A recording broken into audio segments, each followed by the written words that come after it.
لتنذر قوما ما أنذر آباؤهم فهم غافلون لقد حق القول على أكثرهم فهم لا يؤمنون إنا جعلنا في أعناقهم أغلالا فهي إلى الأذقان فهم مقمحون جعلنا من بين أيديهم سدا ومن خلفهم سدا فأغشيناهم فهم لا يبصرون وسواء عليهم أأنذرتهم أم لم تنذر. Ya kan,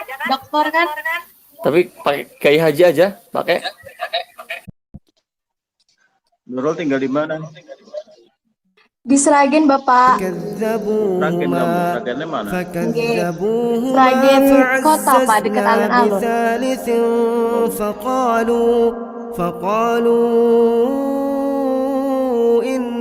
Kemarin juga ada yang baru pulang umrah dari Sragen, apa lupa saya? Ika, Pak. Ika? Iya, Ika. 2006 ya? إلا بشر 2016. مثلنا وما أنزل الرحمن من شيء إن أنتم إلا تكذبون Dulu itu Pak SMA Trensai. لا يعلم إنا إليه.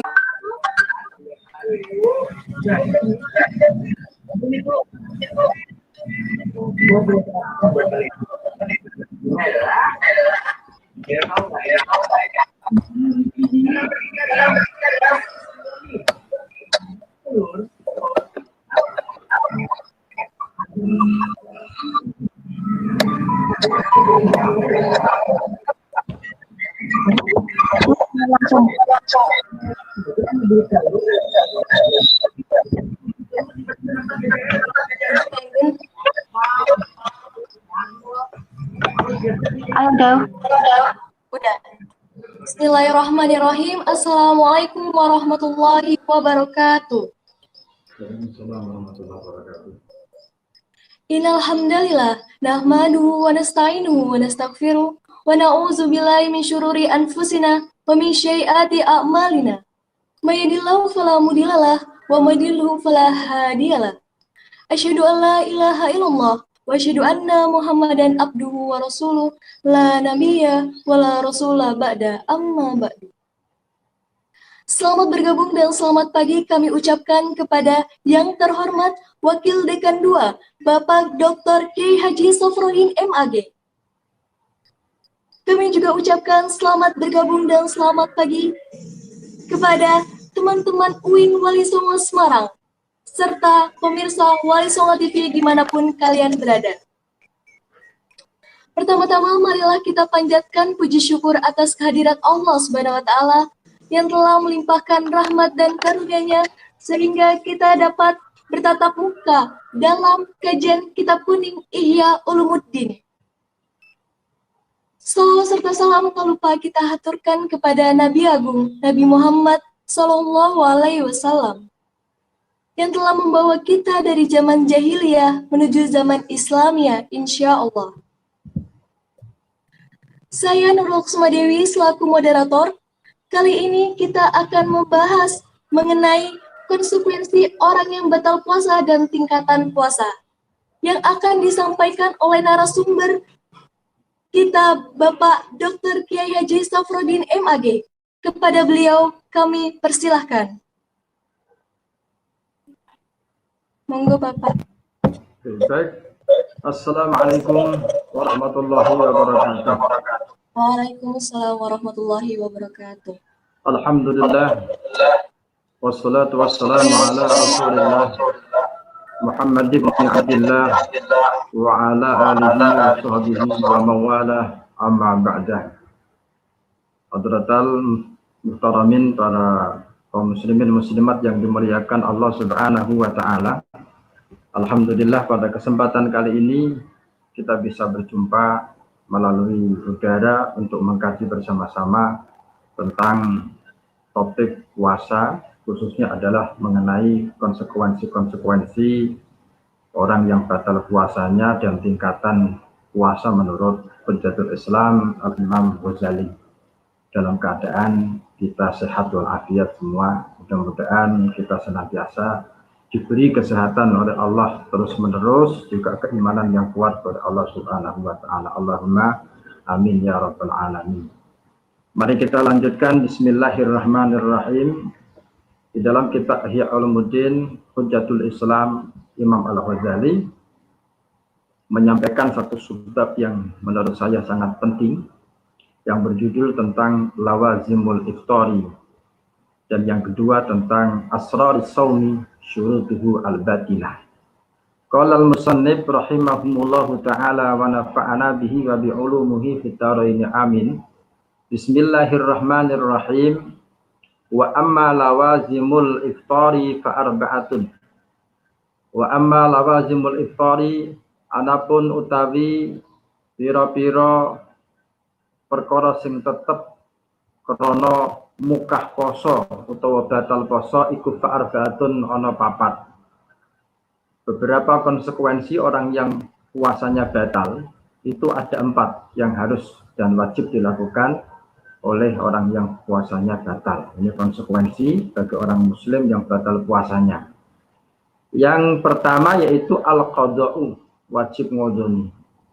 Wal kifaratu, lan wajib bayar kifarat. Wal fidyatu, lan bayar fidyah. Wa imsaku baqiyatin nahari, lan ngeker sekarine waktu rino, tasbihan krono nyerupai bisa imina kelawan pira-pira wong sing poso. Jadi ada 4 konsekuensi yang harus dilakukan oleh orang yang batal puasanya, bagi orang yang masih mengaku dirinya mukmin, muslim, dan dia ingin mencoba untuk memperbaiki kesalahan batal puasanya. Yang pertama adalah qadha, yaitu mengodoni puasa yang dia itu batal pada hari-hari selain Ramadan. Yang kedua adalah ada kifarat, membayar kifarat bagi orang yang puasanya batal karena alasan tertentu, nanti dijelaskan pada berikut. Dan yang ketiga adalah bayar fidyah. Dan yang keempat itu adalah tetap menahan diri, tidak makan, tidak minum pada waktu sisa siangnya di mana dia itu batal puasa.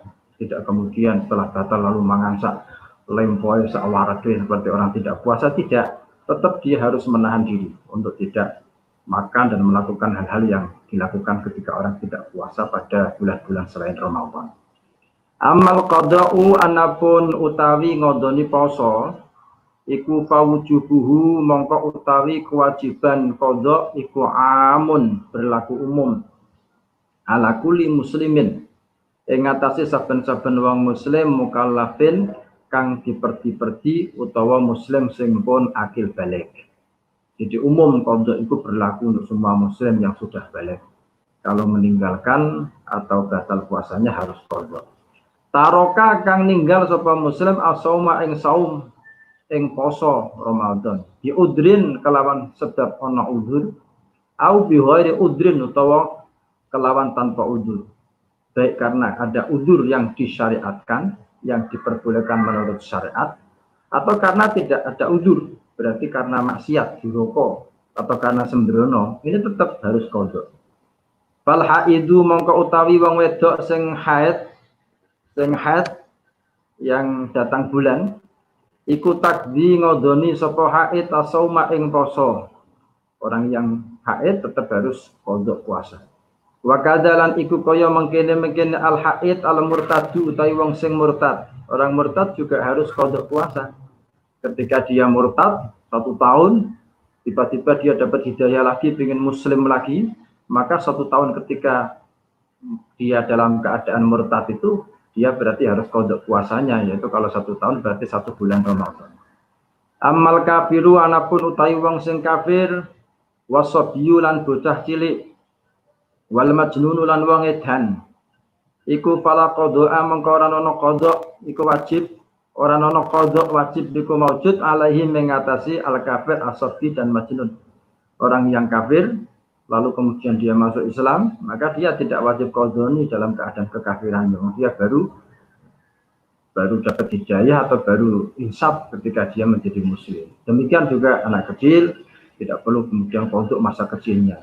Termasuk orang yang gila, ketika dia sudah sembuh dari kegilaannya, maka masa kegilaan itu tidak perlu diqadha. Wala yushtaratu lan ora disyaratake apa at-tatabu'u nuli-nuli fi qada'i ramadhana ing dalam ngodoni poso Ramadan. Walakin yakdi angin pestine bisa ngodoni sapa muftir kaifa syaa ing dalam sekarane karep sapa shaim mutafarriqan hale prenco-prenco au majmu'an utawa gemblondong. Jadi ngodok saum atau ngodok puasa Ramadan itu tidak disyaratkan untuk nuli-nuli. Nuli-nuli itu berturut-turut. Tidak kemudian utang 10 hari kemudian harus ngodok 10 hari berturut-turut, tidak. Tetapi diperbolehkan dia mau ngodok berturut-turut monggo. Kalau tidak turut berturut-turut, misalnya setiap bulan dicicil 2 hari atau 3 hari, itu juga tidak ada masalah. Ini termasuk bagian dari apa yang disebutkan oleh Allah Subhanahu wa taala, yuridullahu bikumul yusra wa la yuridu bikumul usra wa la yuridu bikumul usra. Allah tidak menghendaki kesulitan atau mempersulit di dalam syariatnya, tapi menghendaki kemudahan di dalam syariatnya atau melaksanakan syariatnya. Wa ammal kifaratu anapun utawi bayar kifarat iku fala tajibu mongko ora wajib apa bayar kifarat illa bil jima'i kejaba karena jima. Jadi kifarat itu diwajibkan hanya untuk orang yang batal puasanya karena dia melakukan hubungan suami istri di siang hari. Orang bojone ra kuat, ngono kan? Hilang akal sehatnya kemudian jima misalnya umpamane. Niku dia maka di samping qadha juga harus membayar kifarat. Jadi cukup berat kifaratnya nanti. Wa ammal istimna wa anapun utawi murih metune mani wal aklu lan mangan wasyurbu lan ngombe wama lan perkara ada kang keliyani apa ma'al jima'a ing jima hubungan suami istri iku la tadibu ora wajib bihi sebabe istimna akar syurbi wa ma'adal jima' apa kifaratun bayar kifarat. Sedangkan orang yang puasanya batal karena mengeluarkan mani dengan sengaja atau karena makan atau minum dan hal-hal yang selain jima, ini termasuk perbuatan asin atau maksiat ya, karena dia melakukan sesuatu yang dilarang di dalam puasa, maka batal puasanya dan dia tidak wajib bayar kifarat. Yang bayar kifarat itu hanyalah ketika orang itu batal puasanya karena hubungan suami istri. Nah ini makanya hati-hati yang bersuami istri. Pak lah itu kan hubungan suami istri itu batal dan bayar kifarat. Sekarang kalau orang itu puasanya batal karena zina, apa mana zina, sang soyo dosanya tambah gede kan gitu kan. Kifarat juga dia harus bertobat dari perbuatan zinanya. Nauzubillah min dzalik. Lah kifarat itu seperti apa bentuknya? Fal kifaratu monggo utawi bayar kifarat iku itku raqabatin. Bentuke yaiku merdekake budak siji. Jadi pertama ini pada zaman dulu masih ada budak, dia harus memerdekakan budak satu, dan budak itu harganya mahal. Mungkin saiki ya ratusan juta atau miliaran kira-kira ngaten. Nah sekarang sudah nggak ada budak, terus bagaimana? Fa in asara saiki lamun kangelan sapa muftir, entah karena kesulitannya tidak punya uang atau karena kesulitannya cari budak di dunia nggak ada, meskipun dia sugih ataupun kaya raya. Maka fasaumu syahraini ai fa'alahi maka iku wajib ngatasi muftir saumu syahraini utawi poso 2 bulan mutatabi'aini kang nuli-nuli. Maka kalau tidak ada itqu raqabatin berarti opsi yang kedua, dia bayar kifaratnya dengan cara poso 2 bulan berturut-turut, enggak boleh pedot. Nek pedot ning tengah satu saja dia harus mengulangi. Nah inilah beratnya ini. Jima di siang hari ketika Ramadan. Jadi enake sak klendeng tapi rekosane ketiga rendeng nek cara wong Jawa. Wa in ajaza saiki lamun lemah Wa in ajazan namun apes sapa muftir, wah dhek wonge gering uwi misale kira-kira nek poso 2 wulan cepet mati nih umpamane cara medis, maka dia dianggap tidak puasa atau tidak mampu. Terus apa opsinya? Bisa mengambil opsi yang ketiga, yaitu fa it'amu sittina miskina muddan mudhan. Ai fa alaihi mongko iku wajib ing atase muftir it'amu sittina utawi paring mangan wong swidak apane miskinan wong miskin muddan kelawan sakmud, muddan kelawan sakmud. Maka opsi yang ketiga, kalau orang itu ora ada duit, ora iso tuku budak, ora iso medekake budak, kemudian juga tidak bisa melakukan puasa 2 bulan karena dikhawatirkan akan mati, entah karena dia sakit atau karena sudah tua renta, lungulit, balung tok karo kulit misalnya. Maka opsi yang ketiga adalah memberi makan 60 orang miskin. Satu orang miskinnya itu 1 mud. Mud itu bukan sak mut-mutan di dalam mulut, bukan. Mud itu kalau dalam bahasa Arab itu, dan menurut beberapa para ahli itu diperkirakan sekitar makanan food atau makanan pokok ya sekitar 7,5 on atau 3/4 kilo. Itu 1 mud. Ya, kita beri orang miskin 60, berarti 7,5 on kali 60 dikali berapa?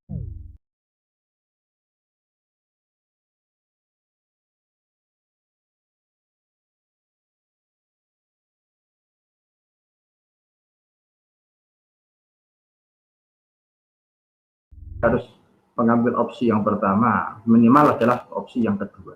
Kalau dia kok kuasa kok kemudian ngambil yang paling ringan, ya nggak boleh, itu termasuk minal maksiyah atau duroko terhadap syariat ataupun Allah Subhanahu wa ta'ala. Wa amma imsaku baqiyatin nahari, dan anapun utawi ngeker sekarene waktu rino iku payajibu mongko wajib apa imsak alaman ing atase wong aso kang duraka sapa man bil fitri kelawan mukah au qasara utawa sembrono sapa man fihi ing dalam fitir wala yajibu lan ora wajib apa imsak alal haidi ing atase wong wedok sing haid ida taharat nalikane suci sapa haid apa imsak atu baqiyatin nahari ngeker sekarine waktu rinone haid. Jadi menahan diri pada siang hari, sisa waktu ketika dia itu mukah, itu wajib hukumnya bagi orang yang mukahnya itu karena durhaka. Durhaka artinya tidak memenuhi aturan syariat Allah Subhanahu wa ta'ala. Sengaja dia makan, sengaja dia mutah-mutah, istimna dan sebagainya. Ya, kalau dia masih punya iman, maka dia harus imsak sebagai bentuk pertaubatan kepada Allah Subhanahu wa ta'ala, ingin memperbaiki diri supaya Allah kemudian mengampuni isyan atau durhakanya dia, di samping memang dia harus qadha. Kecuali orang yang perempuan yang haid, perempuan yang datang bulan, itu tidak perlu imsak. Ketika dia suci, datang bulannya sudah selesai, maka dia tidak perlu kemudian imsak baqiyatun nahariha atau menahan diri pada waktu sisanya itu. Ya, dia seperti biasanya. Ini namanya rukhsah, dispensasi yang diberikan oleh Allah kepada orang yang haid, perempuan yang haid. Wala alal musafiri lan ora wajib juga ing atase wong sing musafir lungan. Ida qadima nalikane wis bali utawa wis teka sapa musafir muftiron halim mukah min safarin saking lelungan. Kalau dia sudah sampai di rumah, dia mukah, maka dia tidak perlu imsak. Ya, seperti haid itu. Ya, pada waktu makan, ya mangan. Cuma makannya jangan kemudian ditutup-tutup kalau musim poso itu jeneng ngece. Itu kan. Nggak boleh. Balaho kang tumeka apa safar marhalataini ing rong marhalah. Jadi, lelungan yang diperbolehkan orang mukah itu menurut aturan fikih dulu, itu sekitar 84 atau perjalanan 87 km. Itu boleh diperbolehkan orang itu mukah. Tapi mukanya pun juga ada beberapa peraturan yang disampaikan oleh Al-Ghazali. Tidak kemudian kalau setiap dia bepergian langsung siap-siap mukah, tidak. Ada beberapa persyaratan yang lebih bagus dan disunahkan oleh Al-Ghazali menurut Al-Ghazali. Wa yajibu lan wajib apa al-imsaku ngeker ida syahida nalikane nyekseni sapa shaim apa utawa muftir bil hilali kelawan hilal wajibulan wajib apa al imsaku ngeker ida syaitan nalikane nyekseni bil hilali kelawan tanggal Ramadan sapa adlun wong sing adil wahidun kang siji yaum syakki ing dalam dinane syak. Jadi ada istilah yaumus syak. Yaumus syak itu ada dua. Yaumus syak itu pada tanggal akhir menjelang Ramadan ketika orang itu ragu semua orang ini sudah masuk tanggal 1 Ramadan atau belum gitu kan. Sehingga kemudian orang itu akan melihat hilal. Nah, ketika itu pada malam harinya itu tidak ada orang yang mengaku melihat hilal. Kemudian orang itu tidak puasa. Ternyata di pagi hari ada kabar kalau si A, seorang yang adil satu itu melihat hilal, maka meskipun dia tidak puasa, maka orang itu wajib ngeker imsak, sisa dari waktu-waktu di mana dia itu tidak puasa di hari itu. Misalnya dia tahunya siang hari, menjelang makan siang, dia tahu wah ternyata ada orang yang adil satu itu pernah melihat hilal itu kemarin itu, sehingga menurut dia hari ini mestinya puasa, maka dia pada saat itu harus mulai imsak, ngeker seperti orang puasa. Tidak kemudian wah mangasak karape seperti orang yang tidak puasa. Wasaumu utawi poso fi safari ing dalam waktu lelungan iku afdalu luwih utama minal fitri tinimbang mukah. Jadi menurut Imam Ghazali apapun keadaannya meskipun rukhsah boleh tidak puasa ketika orang bepergian, tapi puasa pada bepergian itu lebih utama daripada tidak puasa. Idalam yatik au illa idalam yutik, kecuali nalikoni ora kuat sapa shaim, kecuali orang itu memang sudah mengetahui dirinya dan menyadari secara objektif, jangan digawe-gawe kalau dirinya kata ora kuat aku selempe-lempe harap mati misalnya kaya ngono, baru kemudian dia diutamakan untuk muftir, untuk buka puasa atau mukah. Kenapa? Karena supaya dirinya tidak kena bahaya. Wala yuftiru lan ora kena mukah sapa shaim atau musafir yauma yakhruju in dalam dinane metu sapa musafir. Wa kana hale ono sapa musafir iku mukiman mukim. Jadi dia tidak boleh mukah. Tidak 40 hiji. Hiji benak 100. Dia tidak boleh mulai mukah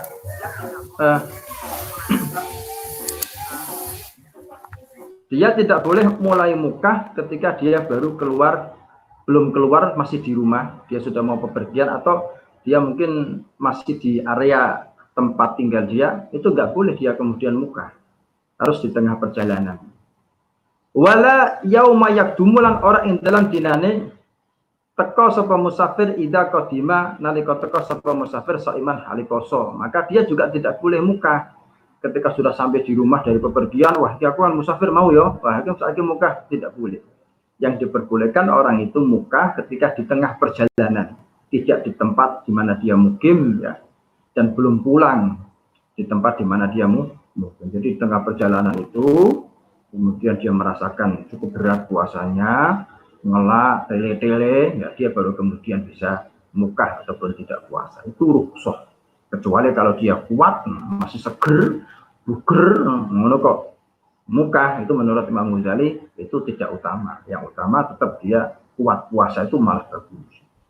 Wa amal fidyah lan anapun utawi bayar fidyah, yang ketiga ada istilah bayar fidyah. Iku fatajibu mongko wajib apa fidyah alal hamili ngatasi wong sing hamil wal murdi'i lan wong sing nyusoni wong wedok sing hamil karo wong wedok sing nyusoni anak. Ida aftarata nalikane mukah sapa hamil lan murdi ora poso, hamil kalau murdi mau khofan krana khawatir ala waladaihima ing ngatasi kedua anaknya hamil kalau murdi.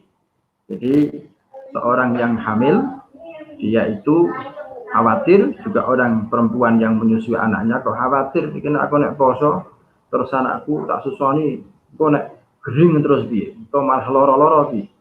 Kemudian dia memutuskan untuk tidak puasa, itu boleh, tapi dia harus satu qadha, yang kedua dia bayar fidyah. Lah piye bentuk fidyahnya? Bayar tebusannya.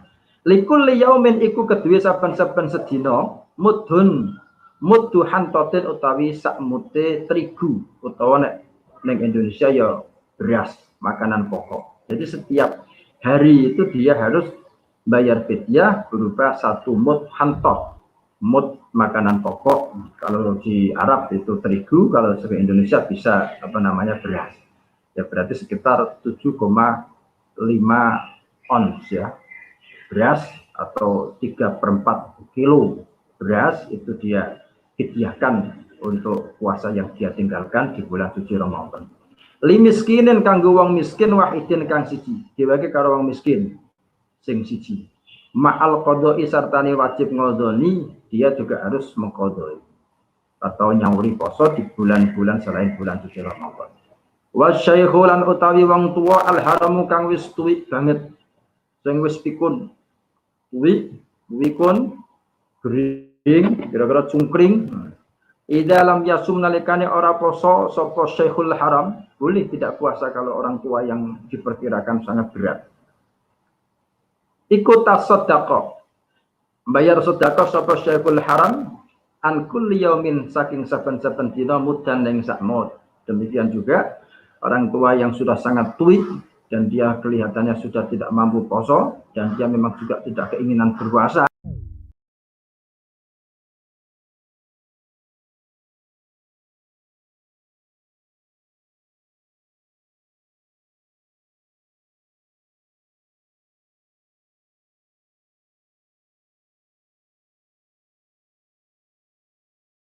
Harus dilakukan oleh orang muslim yang batal puasanya. Itu diantaranya ada 4 tadi, yaitu qadha, kifarah, fidyah, dan imsak atau menahan diri seperti orang puasa pada sisa-sisa waktu siangnya. Saiki sunahnya, wa amma sunanu, anapun utawi pira-pira sunai poso iku pasitun mongko ana 6 dari Imam Ghazali. Sunah puasa itu ada 6. Yaitu takhirus sahur siji, ngakhirke sahur. Jadi sahur itu yang paling disunahkan adalah pada waktu yang mepet dengan imsak, tapi jangan imsak. Jadi sudah mepet dengan fajar itu yang bagus. Dan itu disunahkan oleh Rasulullah. Yang kedua wa ta'jilul fitri, lan gigi utawa nyepetake buka.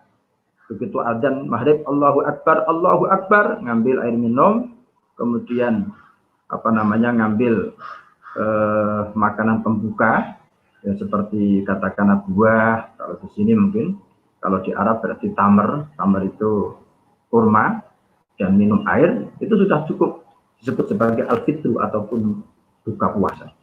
Wa ta'jilul fitri lan gage utawa nyepetake buka puasa bitamri kelawan kurma, ini sunah, awil ma'i utawa banyu, dengan air minum cukup, dengan kurma juga cukup. Qabla sholati dalam sadurunge salat. Jadi setelah minum tamar, minum air atau makan tamar, selesai kemudian sholat maghrib. Habis sholat maghrib kemudian kita baru buka puasa yang berat-berat itu. Wah, itu sunahnya begitu. Kalau kita kan enggak ya, wah maghrib sikat kabeh. Wa tarku siwaki lan sunah yang nomor 3 adalah ninggal siwak ba'da zawali dalam sakwise lingsire srengenge. Siwakan itu asalnya sunnah. Pada waktu-waktu ketika kita tidak puasa itu sunnah. Mau sholat sunnah. Dan keutamaan siwakan itu sangat besar.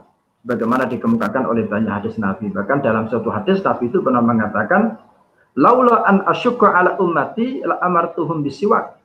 Kalau saja saya itu tidak merasa akan memperberat terhadap umatku, maka saya akan mewajibkan umatku untuk siwakan. Kenapa? Karena melihat ada keutamaan besar orang itu siwakan. Tetapi khusus untuk lingsire untuk bulan puasa, setelah lingsire srengenge, zawalus syamsi itu setelah duhur itu, waktu duhur, begitu dengan waktu duhur, ketika matahari di tengah-tengah itu, di tengah-tengah kepala kita, itu siwak tidak boleh. Hukumnya makruh, berarti tidak disunahkan. Jadi makanya yang disunahkan meninggal siwakan. Meskipun kita mau sholat ya, kita nggak perlu siwakan ketika sholat zuhur, asar, dan begitu. Seterusnya setelah maghrib kita siwakan lagi. Siwak itu apa? Siwak itu menggosok gigi dengan kayu arok, itu namanya siwakan. Siwak itu beda dengan gosok gigi. Itu menurut sebagian ulama. Jangan disamakan antara gosok gigi dengan siwakan. Siwakan itu sendiri, gosok gigi itu sendiri. Wal judu sing nomor 4 sunahipun bulan Ramadan atau sunahipun poso itu wal judu lan wal lumo. Lumo itu dermawan. Fi syahri Ramadan ing dalam bulan Ramadan. 5 karena hadis, 5 karena keterangan sabab kang disi apa ma min fadhailihi saking pira-pira keutamaan jud fi zakati ing dalam zakati. Jadi disunahkan juga kita di bulan suci Ramadan itu lebih lumo. Lebih lumo akeh sedekah, akeh zakate, infake gitu kan, meskipun zakatnya kok sudah pas ini 70 juta ataupun 1 juta zakat saya kok sampai tambahi menjadi infak dan sedekah, itu disunahkan oleh Rasulullah. Wa mudarasatul Qur'ani lan sunai meneh puasa di bulan suci Ramadan itu adalah deres Quran, tadarusan. Sepanjang siang, sepanjang malam dia tadarusan. Ini sunahnya. Wal i'tikaf lan i'tikaf fil masjid yang dalam masjid juga termasuk sunnah yang disunahkan oleh Rasul ketika puasa bulan suci Ramadan itu adalah i'tikaf di masjid. La siyama fil asyi apa meneh ing dalam tanggal 10 al-akhiri kang akhir bahwa mongko utawi i'tikaf iku adatu Rasulillah kebiasaan Kanjeng Nabi Muhammad Rasulullah sallallahu alaihi wasallam. Apalagi di 10 akhir ini sudah masuk 10 akhir. I'tikaf itu disunahkan bagi orang yang berpuasa karena Rasulullah biasanya kalau sudah masuk 10 akhir bulan Ramadan itu ya di masjid saja itu. Semalam suntuk di masjid itu Kanjeng Nabi. Karena Nabi itu rumahnya dengan masjid itu jajaran. Dan maka kalau kata orang yang sudah berangkat haji dan umrah itu kan di Masjid Nabawi Madinah itu kan nanti akan dilihat ya hujratun Nabi, baik apa namanya kamar atau ke rumahnya Nabi itu yang kemudian disebut sebagai baiti apa namanya jannati itu di situ. Jadi rumahku itu bagaikan surgaku. Di sana ada. Jadi tepung dengan Masjid Nabawi. Maka Nabi itu kalau masuk masjid tinggal melangkah sudah masuk masjid. Kalau masuk rumah melangkah sudah masuk rumah. Makanya Nabi itu sepanjang malam ketika 10 akhir bulan suci Ramadan itu i'tikaf di situ. Karena ana sapa Kanjeng Nabi ida dakhala nalikane mlebu utawa manjing apa al-usyru 1/10 al-awakhiru kang akhir tawa mongkong kelempit sapa Kanjeng Nabi al-firasya ing tempat tidur. Tempat tidur dilempit. Wasyadda lan ngencengake sapa Kanjeng Nabi alam izara ing sabuke. Wada aba lan biasa Kanjeng Nabi wa adba'a lan ngejak atau mengerahkan sapa Kanjeng Nabi ahlahu ing bojone Kanjeng Nabi atau keluargane Kanjeng Nabi. Ngejak bojone keluargane Kanjeng Nabi dijak pas 10 akhir itu diajak dia mulai i'tikaf tahajjudan meparek ibadah bebarek wonten kersanipun Allah Subhanahu wa taala. Ai adamu tegese biasaake sapa as-saimun an-nusba ing bekerja keras atau sungguh-sungguh fil ibadati ing dalam ibadah idfiha karena iku ing dalam al-ushrul awakhir karena di dalam 10 terakhir itu Lailatul Qadri utawi ana Lailatul Qadar wal ahla bulan utawi kaprai iku annaha sak temene Lailatul Qadar iku fi autorin ing dalam tanggal-tanggal ganjil wa asbahalan nyerupani apa al-autaru tanggal-tanggal ganjil Lailata ihda ing siji yaitu Lailata ihda ing malam selikur. Biasanya tanggal-tanggal ganjil itu ya malam selikur. Wasalasin dan malam 13 wa khamsin dan malam selawi wa sab'in dan malam 17. Jadi kira-kira menurut Imam Ghazali dan berdasarkan keterangan dari hadis Kanjeng Nabi biasa itu berarti ya bisa juga luar biasa. Lailatul Qadar itu berada di tanggal-tanggal witir, tanggal ganjil dari 10 terakhir bulan Ramadan. Wat tatabu ulan utawi nuli fi hadzal i'tikaf ing dalam i'tikaf iku aula luwe utama. Wat tatabu ulan utawi nuli fi hadzal i'tikaf ing dalam i'tikaf iku aula luwe utama. Jadi i'tikaf berturut-turut selama berhari-hari atau 10 hari itu luwe utama menurut Imam Al-Ghazali. Saiki fa inna dzara lamun nadzar sapa shaim itikafan ing itikaf mutatabian kang nuli-nuli. Ya sudah nadzar niat insyaallah saya kalau 10 hari terakhir bulan Ramadan akan itikaf di masjid. Au nawah utawa niat sapa shaim hu ing itikaf ing qata'a. Monggo pedhot apa tatabuhu nuli-nuline itikaf fil khuruji sebab metu saka masjid min ghairi daruratin kelawan tanpa darurat. Kalau ada orang sudah niat iktikaf mutatabi selama 10 hari atau 9 hari di masjid, kalau tiba-tiba dia keluar tanpa ada hajat yang darurat, maka tatabunya menjadi tidak sah. Berarti dia iktikaf tapi iktikafnya mengkotek, tidak tatabu, tidak terus-menerus. Kama lau kharaja kaya dening contone metu lamun metu sapa shaim, misalnya ada orang keluar muktakif itu keluar liyadatin kanggo nilai wong loro au syahadatin utawa dadi saksi au janazatin utawa takziah ya ittiba jenazah au ziaratin utawa ziarah au tajdidi taharatin utawa nganyarake sesuci wudu meneh misalnya kadang dia durung batal itu dan itu tidak darurat itu berarti nilai tatabuk dari itikafnya menjadi batal dan dia hukumnya berarti mengkotak itikafnya tidak lagi tatabuk. Wa in kharaja saiki lamun metu sapa mu'takif li qada'il hajati krana negani hajat batas cilik apa segede ini kan berarti darurat. Lam yang qatik mongko ora pedhot apa itikaf walahu lan iku keduwe mu'takif ayat tawaddu'a yen to wudu sapa mu'takif utawi yen to wudu sapa mu'takif fil baiti ing dalam omah. Nah dia kemudian ingin hajat besar kan di rumah misalnya balik ning omah hajat besar sedilok. Nah dia setelah hajat terus wudu. Wala yambahi lan ora prayoga apa ayya arja ing yen to nglakoni sapa shaim utawa mu'takaf ala syuhlin ing atase kesibukan akhir kang meneh. Tapi begitu dia sampai di rumah kemudian menunaikan hajatnya maka dia wudu harus ke masjid lagi jangan kemudian mengambil atau melakukan perbuatan atau kesibukan-kesibukan yang lain. Misalnya wah arep janjani piring apa nyasai piring arep janjani iki wah itu tidak boleh. Itu namanya bisa membuat iktikafnya menjadi mungkote tidak tidak terus-menerus. Karena ono sapa Kanjeng Nabi Muhammad sallallahu alaihi wasallam lam yakhruj la yakhruju iku ora metu sapa Kanjeng Nabi sangka masjid ketika iktikaf illa li hajatil insani krana kejaba krana hajate manungsa wala yasalu lan ora takon sapa Kanjeng Nabi anil maridi saking utawa tentang wong sing lara illa maron kejaba hale lewat to wayang qati ulan dadi pego apa atatabu nuli-nuline etikaf bil jima'i kalawan jima' otomatis. Jadi nek ana wong etikaf kemudian kok ujug-ujug balik ning omah bengi-bengi ya kan terus jima' bojone karena wis kangen. Nah iku jadi tatabuke ora sah. Berarti dia takapnya statusnya mengqati. Wala yang qati ulan ora dadi pego apa etikaf takpili kelawan jalaran nyucup utawa ngembung karo bojone nek cuma nyucup tok ora masalah, ora apa-apa.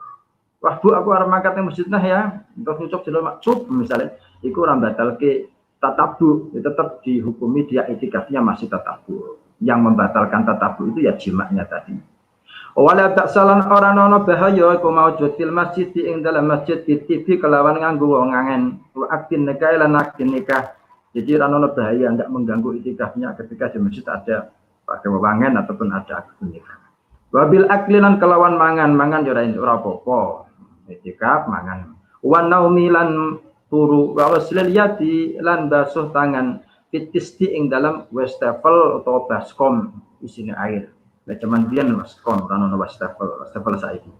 Fa kullu dalika maqut saben-saben wa kullu dalika mangko utawi saben-saben mangkono tip ila akhirih iku qad yuhtaju terkadang dibutuhake apa ilaihi dalik fit tatabu'i ing dalam nuli-nuli i'tikaf wala yang qati ulan ora dadi pekot apa tatabu'u nuli-nuli i'tikaf bi khuruji ba'di badani kelawan metune sebagiane badane muktakif sangka masjid Demikian pula tatabuk i'tikaf itu tidak jadi mengkotek atau tidak hilang ketika dia di masjid kemudian sikile julur misalnya neng luar masjid, itu masih termasuk muktakif dan dia tatabuk karena dia sudah niat untuk terus menerus selama 10 hari niat i'tikaf. Kok bisa begitu? Bahas itu ono contohnya. Sebab Kanjeng Nabi pernah begitu. Lah iki, karena Kanjeng Nabi, karena ono sapa Kanjeng Nabi sallallahu alaihi wasallam iku yudni. Nyedhakake sapa Kanjeng Nabi ra'sahu ing sirahe Kanjeng Nabi, ing mustaqane Kanjeng Nabi. Nabi suatu saat pernah ngelongokke sirahe Kanjeng Nabi, mungkin kelongok ning kamar Kanjeng Nabi gitu, tapi sirahe tok sing kelongok. Fatar jala atau fatar jalu nuli mancal hu ing sahu sapa Aisyah ora sengaja Aisyah mancal Kanjeng Nabi. Nabi kelongok ning kamare kan, berarti sirai mustaqane Kanjeng Nabi keluar dari masjid. Wa ya ali utawi Aisyah iku fil hujrati ing dalam kamare Kanjeng Nabi sing cedhak masjid. Itu berarti tidak membatalkan tatabuk. Wa ma'ma kharajalan terkadang metu sapa al mu'taqifu wong sing i'tikaf li qada'i hajatihi krana nekai hajat di mu'taqif fa idza ada mongko ari kalane baleni sapa mu'taqif yang bahi mongko para yuga apa ayastanifa yen to ngawiti sapa mu'taqif an niyata ing niyate meneh illa idza kana kejaba nalikane ana sapa mu'takif iku kotnawa teman-teman wis niat sapa mu'takif awalan ing dalam kawitan asyrata ayamin ing iktikaf 10 pira-pira dina masalan umpamane. Jadi kalau dia itu belum niat di awalnya untuk niat 10 hari iktikaf secara berturut-turut, maka dia ketika keluar karena melakukan atau memenuhi hajatnya yang darurat itu, begitu mau masuk lagi dia lebih baik mengawiti dan meniatkan lagi, melafalkan niatnya i'tikaf. Kecuali kalau dia memang sejak awal sudah niat 10 hari, maka itu tidak perlu dia mengawiti atau memperbarui niatnya. Wal afdalu, meskipun demikian kata Imam Ghazali, wal afdalu lan utawi sing paling utama ma'adalika sertane mengkono-mengkono illa idza kana nawa atau nawa asyrata ayamin iku atajdidu memperbaharui niat. Tapi sing utama menurut Imam Ghazali, meskipun dia sudah niat selama 10 hari itu akan i'tikaf, begitu dia selesai hajatnya di rumah dan kembali lagi ke masjid, tetap dia memperbaharui niatnya, itu akan lebih bagus kata Imam Ghazali. Ya, inilah yang kita pahami tentang lawazimul iftori, beberapa konsekuensi yang harus dilakukan oleh orang yang puasanya batal, dan yang kedua beberapa sunnah-sunnahnya itu yang ada 6 itu, yaitu mengakhirkan sahur, kemudian mempercepat atau nggak buka puasa, yang ketiga itu adalah meninggalkan siwak setelah sering ini itu lingsir pada zuhur itu, kemudian sifat dermawan pada bulan Ramadan, lalu menderes Quran dan i'tikaf. Ini bagian sunnah-sunnah yang dilakukan oleh Rasulullah dan memang juga disunahkan untuk dilakukan oleh orang-orang yang melakukan puasa dari kaum muslimin. Itu sunnah-sunnahnya. Sekarang yang ketiga adalah tentang tingkatan orang-orang yang puasa. Bismillahirrahmanirrahim. Qala al-musannif rahimahullahu taala wa nafa'ana bihi wa bi ulumihi fid dharain amin. Al-faslu sani, al-faslu utawi fasal atane kang nomor loro kaping pindho iku fi asrari saumi. Mertelaake ing dalem mertelaake pira-pira rahasiane poso wa syurutihi lan pira-pira syarate saum al-batinati kang batin. Kajian di subbab yang kedua ini kata Imam Ghazali menjelaskan tentang beberapa rahasia puasa dan syarat-syaratnya yang batin. Jadi poso itu menurut Imam Ghazali syarat itu ono loro. Ada syarat yang dohir, ada syarat yang batin. Yang syarat dohir itu yang dijelaskan oleh para fuqaha, sedangkan syarat batin itu adalah yang dijelaskan oleh para ahli fikih, ya, termasuk yang dikemukakan oleh Imam Ghazali. Alam ngerti ya sapa sira anna sauma ing sak temene poso iku salah sudara jatin ana 3 pira-pira derajat. Puasa itu menurut Imam Ghazali memiliki 3 derajat. Apa bentuknya? Saumul umumi yaiku siji posone wong umum. Wa saumul khususi lan posone wong khusus yang nomor loro ada puasanya orang khusus, dan yang ketiga adalah wa saumu khususil khususi, puasanya orang khususnya khusus, orang excellent ya, istimewa. Jadi kata Imam Ghazali tingkatan puasa itu bisa dibagi menjadi 3. Yang pertama ada puasanya orang awam, seperti kita ini termasuk orang awam atau tidak nanti kita bisa tahu. Yang kedua adalah puasanya orang khusus yang istimewa, dan yang ketiga adalah puasanya orang yang paling istimewa. Itu istimewanya orang istimewa, Masya Allah. Amma saumul umumi anapun utai posone wong sing umum, wong sing awam, iku fahuwa monggo utawi saumul umum iku kaful batni, nyegah weteng, nyegah madaran, saking mangan, saking minum, wal farji lan nyegah alat kelamin, qada isyahwati saking negani syahwat, kama kaya dene keterangan sabako kang wis dhisik apa tafsiluhu perinciane mah.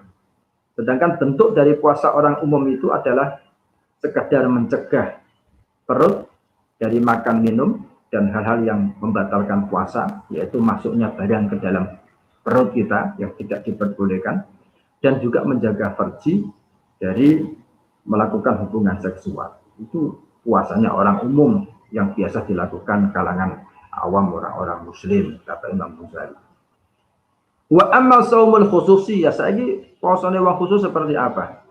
Wa amma saumul khususi lan anapun utai puasane wong sing khusus iku fahuwa mongko utawi saumul khusus iku kafus sam'i, nyegah pendengaran, wal basari lan nyegah penglihatan, wal lisani lan nyegah lisan, wal yadi lan nyegah tangan, wal rijlan nyegah sikil, wasaidil jawarihi lan sekaline pira-pira anggota badan, anil asami saking pira-pira dosa.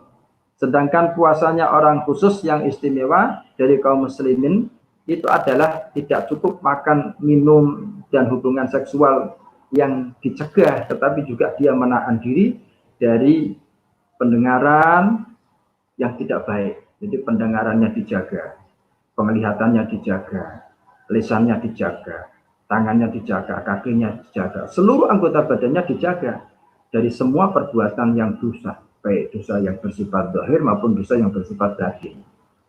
Ini hebatnya puasa orang yang khusus. Ini kelihatannya awake dhewe iki termasuk sebelumnya apa dulu walau alam biswab.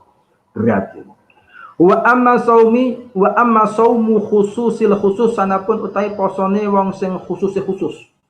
Wong sing sangat istimewa, paling istimewa. Iku fasaumul qalbi. Mongko sing jenenge saumul iku fasaumul qalbi, yaiku posone ati anil himami. Saking pira-pira krentek, pira-pira niat, pira-pira cita-cita adani ati kang ino, wal afkari lan pira-pira pikiran ad-dunyawiyati kang bangsa dunya, wakafuhu lan nyegah al-qalbi amma saking perkara siwallahi kang saliyane Gusti Allah, azza alim maha luhur sapa Allah, wa jallalan maha agung sapa Allah bil kulliyati kelawan keseluruhan. Sedangkan puasanya khusus itu tidak cukup tidak makan, tidak minum, tidak hubungan seksual, tidak cukup pula mencegah segala anggota badan dari segala dosa-dosa yang zahir, tetapi juga mencegah hati dari segala kerentek cita-cita dan pikiran-pikiran yang bersifat duniawi yang selain Allah Subhanahu wa Ta'ala. Jadi semua hal-hal yang menyangkut dan itu di luar ingat kepada Allah Subhanahu wa Ta'ala oleh suku khusus itu dihilangkan semua. Maka ketika dia puasa cuma satu, yang dipikir persoalan ibadah kepada wonten ngersanipun Gusti Allah, orang kelakoni maksiat wonten ngersanipun Gusti Allah. Nah, ini khusus. Nganti atine wae lho entuk maksiat. Misalnya kok awake dhewe kan sering kadang-kadang atine mak kretek lah kok ana wong wedok ayu, umpamane tak buju umpamane. Nah, misalnya itu kan sering kadang-kadang umpama. Itu bagi khusus tidak terjadi itu. Karena itu termasuk min maksiatil qalb dan bisa menghancurkan pahala puasa. Ini Masya Allah. Jadi hatinya itu memang sudah terjaga.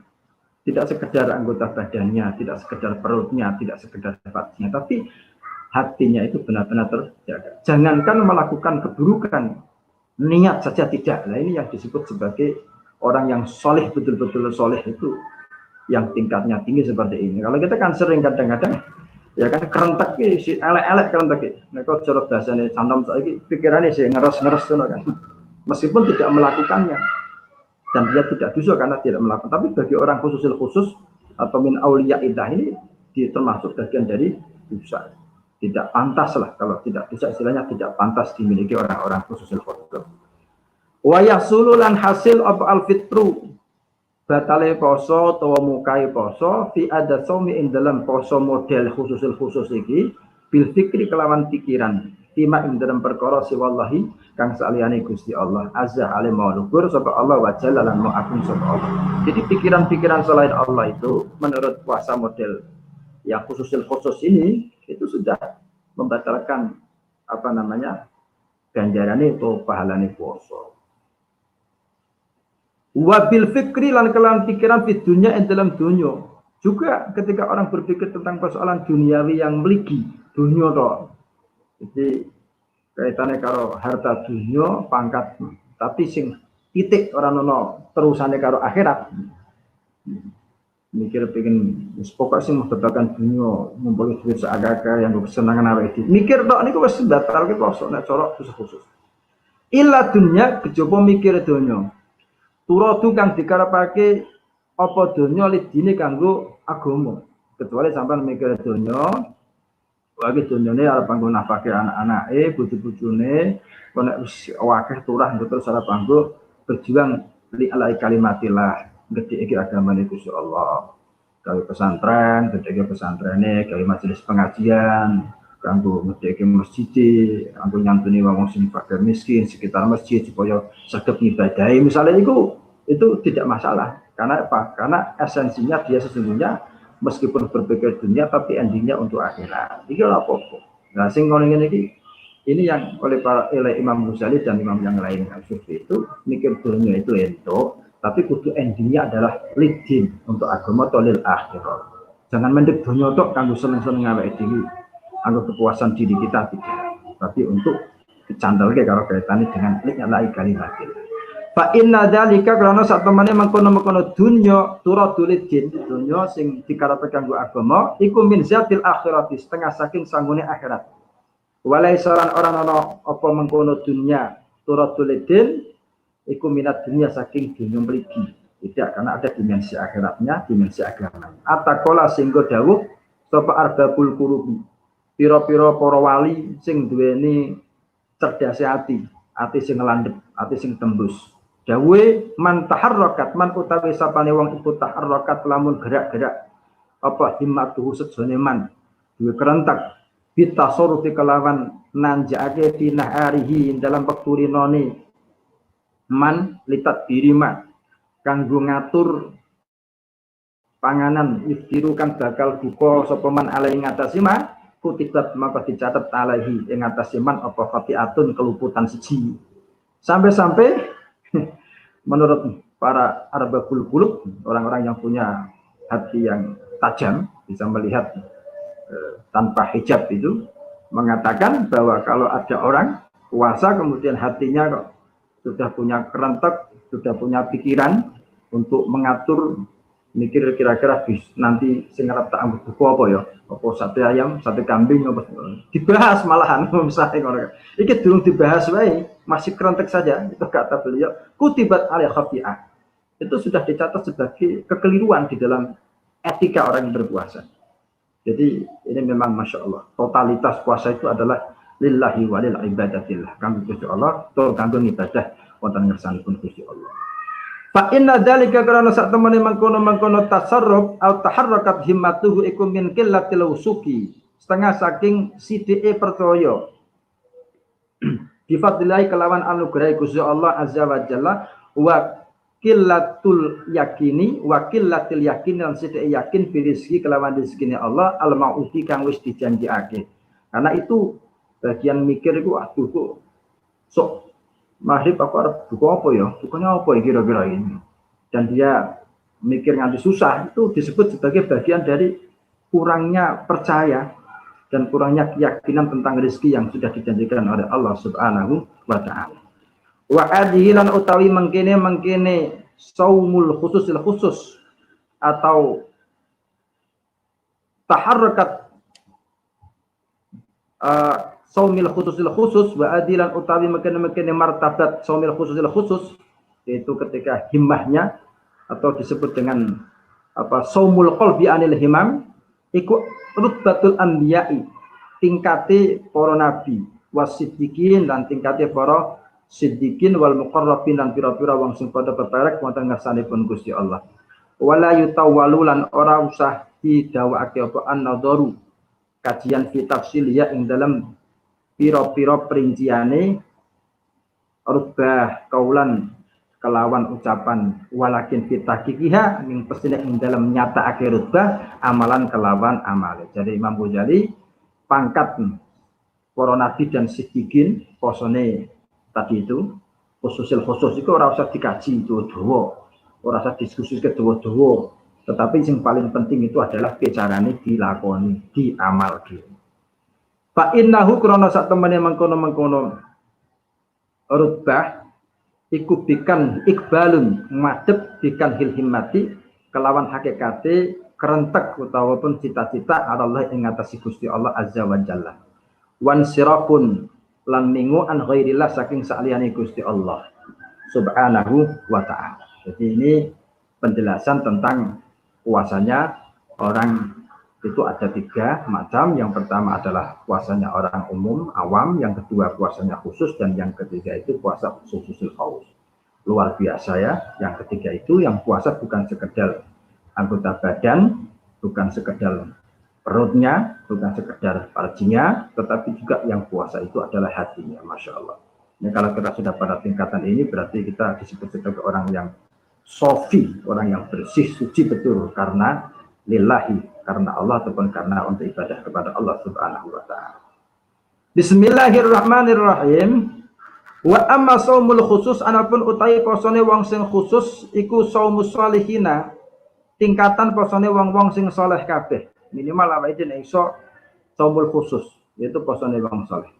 Bahwa mangka utawi saumus salihin atau saumul khusus iku kaful jawari nyegah pira-pira anggota badan anil asami saking pira-pira dosa. Wa tamamuhu lan utawi sempurnane kaful jawari iku bisi tati umurin kelawan 6 pira-pira perkara. Jadi yang kedua adalah puasa khusus, itu puasanya orang soleh. Ini minimal kita harusnya di sini yang kedua, minimal kalau bisa yang kedua ini, jangan yang awam itu. Yaitu apa? Mencegah seluruh anggota badan dari dosa. Dan menurut Imam Ghazali, agar anggota badan kita itu bisa jauh dan terhindar dari dosa sepanjang puasa itu, setidaknya ada 6 hal yang harus dilakukan, kata Imam Ghazali. Ya, apa yang dilakukan? Yang pertama, al-awwalu utawi sing kawitan iku ghadul basari, ngeremake utawa meremake mripat, wakafuhu lan nyegah mripat anil itisai saking nglonggarake fin nadhari ing dalem ningali ila kulima maring saben-saben perkara yudamu kang dicacat apa ma wa yukrahu lan digedhing ngaki apa ma ing dalam syariat. Satu adalah kita akan bisa jauh dari dosa-dosa anggota badan. Yang pertama adalah dengan cara memejamkan mata, dalam pengertian menjaga mata kita dari melihat segala macam yang dilarang dan dicatat oleh syariat.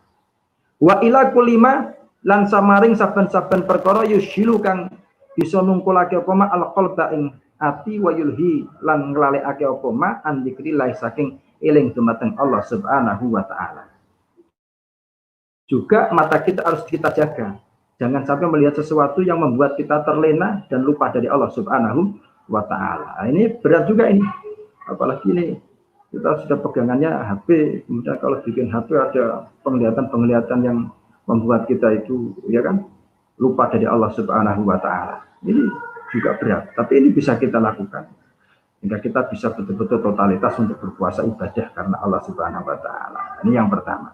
Yang kedua, bahwa kita bisa terhindar anggota badannya dari dosa. Yang kedua adalah dengan hifdzul lisani. Asani utawi sing nama loro iku hifdzul lisani, jaga lisan anil hadyani. Saking pira-pira omongan-omongan yang tidak berguna, omongan-omongan sing ora ana manfaate. Omongan ngelindur nek cara bahasane. Jadi kadang-kadang orang itu kan banyak omong tapi omongnya jangan bermutu blas.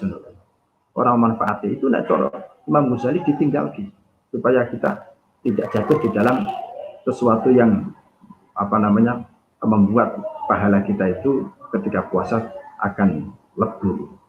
Wal kadhibi lan goro, tidak boleh goro. Wal hibati lan ngerasani ataupun mengatakan, menceritakan keburukan orang lain. Wan namimati lan adwatu wal fasilan omong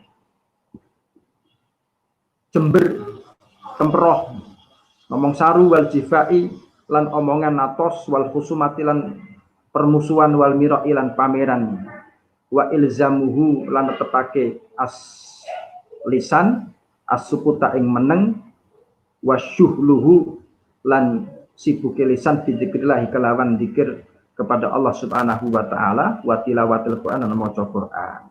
Bahada mongko utai mengkene hifdzul lisan iku shaumul lisani posone lisan. Yang kedua itu adalah menjaga lisan dari omongan yang tidak manfaat, melindur, goroh, ngerasani, adu-adu, ngomong jember, ngomong kemproh, kemudian ngomong atos, permusuhan, lalu juga riak, pameran, sehingga kalau bisa itu lisan kita lebih baik diam, ya. Kalau tidak bisa lebih baik diam dan sibuk dengan bacaan zikir, subhanallah, subhanallah, walhamdulillah, tasbih, juga bisa membaca Quran. Inilah yang disebut dengan posonya lisan itu seperti ini. Itu kata Imam Al-Ghazali. Yang ketiga, asalisu utawi sing nomor 3, iku kafus sam'i nyegah pengrungon pendengaran anil isra'i saking nengklengake utawi ngrungokake ila kulli makruin marang saben-saben perkara sing disengiti syariat li anna kullama saben saben perkara hurrima kang diharamake apa qaluhu ngomongake ma iku hurrima ya diharamake apa al izza'u ngrungokake ilahi maring ma. Demikian juga pendengaran harus dijaga. Jangan sampai mendengarkan sesuatu yang dilarang oleh agama. Karena segala sesuatu yang diharamkan oleh agama itu juga diharamkan mendengarkannya. Jadi segala sesuatu yang mengucapkannya itu haram, maka juga diharamkan pula mendengarkannya. Contohnya apa? Contohnya hibah, ngerasani wong. Ngerasani wong itu sing ngerasani ya dosa, sing ngrungokke ya dosa. Maka yang paling aman apa? Begitu ada orang ngerasani nek iso sampean amar ma'ruf nahi munkar. Dikandani kok utuh wae sampean kudu mlayu, lunga. Jangan sampai ikut mendengarkan. Nah, kalau sampean ikut mendengarkan meskipun hati sampean ingkar tetap dianggap padha dosa. Kenapa? Karena dianggap sebagai orang yang ikut serta berpartisipasi di dalam perbuatan dosa itu. Maka Nabi pernah dawuh begini, al-muhtabu utawi wong sing ngrasani wal mustami'u lan wong sing ngrungokake iku syarikani padha karone fil ismi ing dalam dosane. Nah, ini salah satu halnya. Yang keempat, ar-rabi'u utawi sing kaping 4 iku kafu batiyatil jawarihi, nyegah sekarene pira-pira anggota badan anil asami saking pira-pira dosa. Minal yadi rupane tangane dijogo supaya ora nglakoni dosa. Warijli lan sikile dijogo. Wa anil makaril sang perkara kang sing makruh sing digething dening syariat. Wa kaful batni lan jogo weteng anis syubhati saking pira-pira perkara sing syubhat ora jelas halal haram dijogo. Kalau nek mangan nek buka kudu jelas halal jangan haram. Nah kalau sampean poso, misalnya kok poso, tidik-tidik beres, tapi tiba-tiba kemudian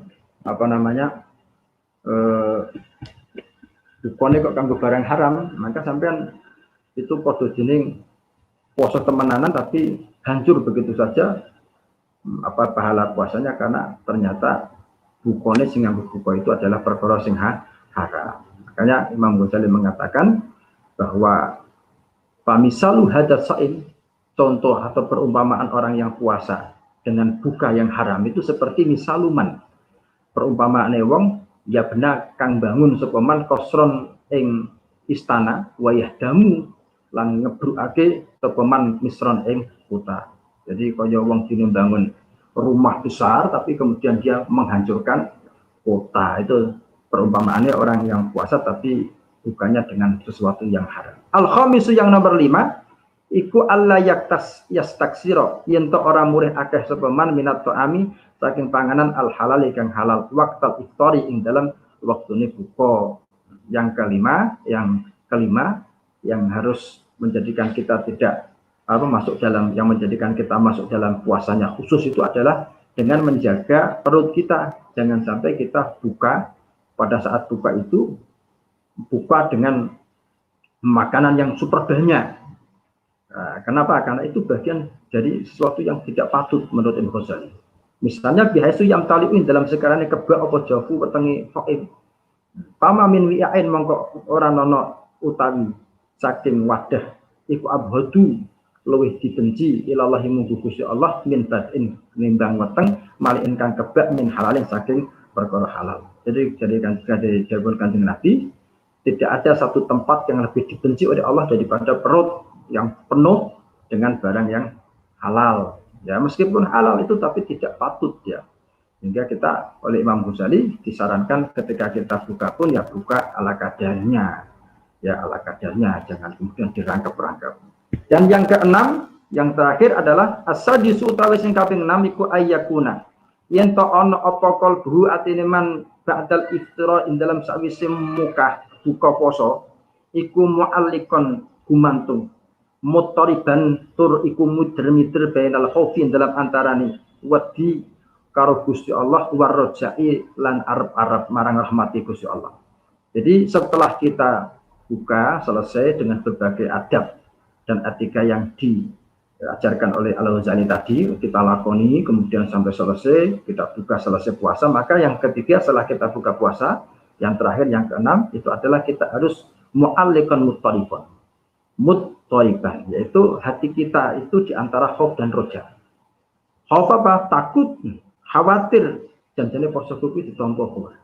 Tapi juga kita harus optimis, minta kepada Allah mudah-mudahan puasa kita diterima oleh Allah Subhanahu wa Ta'ala.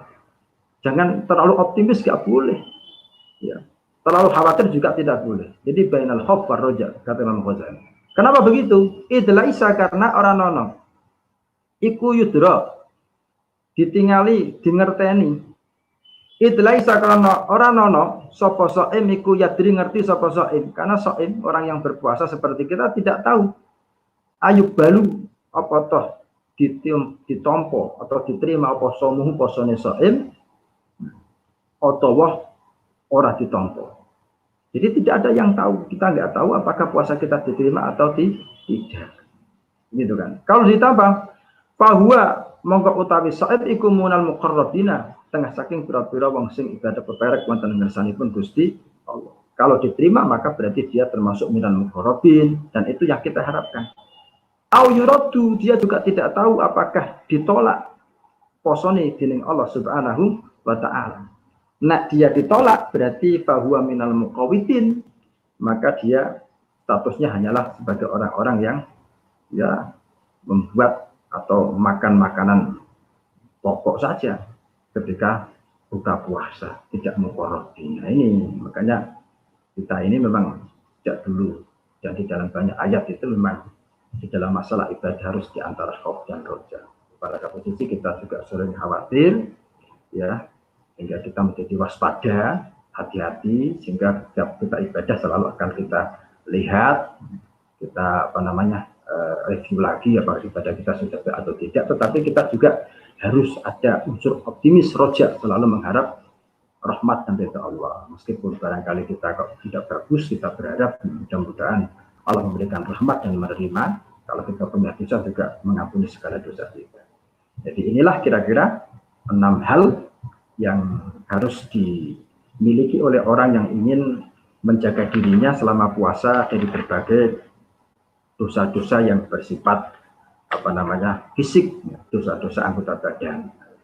Yang pertama adalah menjaga mata, yang kedua menjaga lisan, yang ketiga menjaga pendengaran, yang keempat itu menjaga seluruh anggota badan yang lain, yang kelima adalah tidak memperbanyak makanan ketika buka, tetapi sahabat jarilah.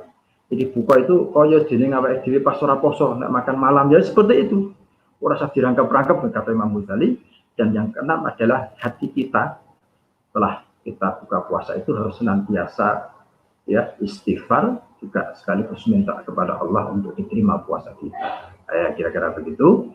Mudah-mudahan ini bermanfaat bagi kita dan menjadikan kita termasuk minal muqarrabin, orang-orang yang dianggap sebagai hamba Allah yang ibadah berperak kepada Allah Subhanahu wa taala. Dan puasa-puasa kita yang kemarin-kemarin kok tidak sempurna, mudah-mudahan diampuni oleh Allah Subhanahu wa taala, dan ke depan mudah-mudahan kita bisa melaksanakan ibadah puasa lebih baik lagi dan sempurna. Minimal adalah shaumil khusus, syukur-syukur shaumil khusus, Masya Allah.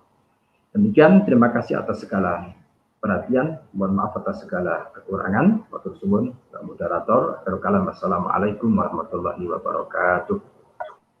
Waalaikumsalam warahmatullahi wabarakatuh. Baik, terima kasih Bapak Safrodin yang telah memaparkan, sangat bermanfaat sekali. Nah, bisa kita tarik kesimpulan sedikit mengenai sunnah puasa. Yang pertama, mengakhiri sahur. Yang kedua, begitu azan menyegerakan berbuka. Yang ketiga, siwak. Dan yang keempat, lebih dermawan lagi ketika kita berpuasa. Yang kelima, yaitu baca Quran. Dan yang terakhir, yaitu iktikaf di masjid. Apalagi 10 akhir di akhir Ramadan. Kemudian, ada 3 tingkatan puasa. Yang pertama, puasa umum untuk orang awam seperti kita. Kedua, yaitu puasa khusus. Itu bagi orang-orang yang soleh. Dan yang ketiga yaitu puasa khusus, khususnya orang yang istimewa. Baik, terima kasih Bapak atas penjelasannya yang sangat menarik kali ini. Semoga bisa bermanfaat buat pemirsa Wali Songo TV dan mahasiswa UIN Wali Songo Semarang. Saya Nurul Sumadewi, pamit undur diri. Billahi fisabilil haq, fastabiqul khairat. Wassalamualaikum warahmatullahi wabarakatuh.